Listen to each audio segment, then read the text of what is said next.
প্রয়োজনের মাত্র 25% জনবল দিয়ে ট্রেনের বগি মেরামত চলছে নীলফামারীর সৈয়দপুর রেলওয়ে কারখানায়। সৈয়দপুর রেলওয়ে কারখানা থেকে আরও জানাচ্ছেন সহকর্মী মিল্লাদুর রহমান মামুন।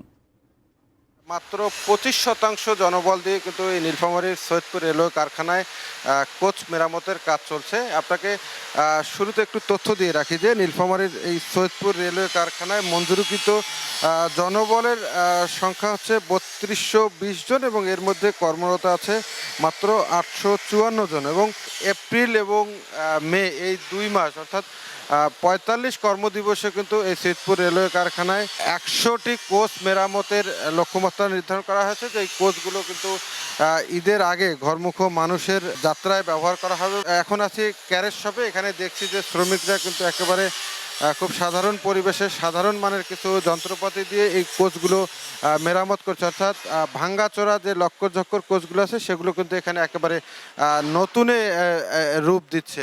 কারখানাটিতে 110টি কোচ ইতিমধ্যেই হস্তান্তর করা হয়েছে ট্রাফিক বিভাগের কাছে এবং আমাদের সাথে আছেন এই মুহূর্তে এই ক্যারেজ শপের ইনচার্জ মমিনুল ইসলাম। আমরা একটু তার সাথে কথা বলবো। আপনারা জানেন যে সৈয়দপুর কারখানায় অত্যন্ত কম জনবল নিয়ে আমরা কাজ করি।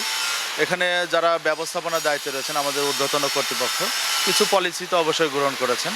শ্রমিকদের অতিরিক্ত শ্রম হিসাবে ওভারটাইম দিচ্ছেন, তারা অর্থ পাচ্ছেন, তার বিনিময়ে অতিরিক্ত শ্রম দিয়ে এই আউটটার্ন সফল হচ্ছে। তাছাড়া একটা ভালোবাসা ভালো লাগাও কাজ করে যে ঈদের আগে আমরা কতটা সেবা দিতে পারি।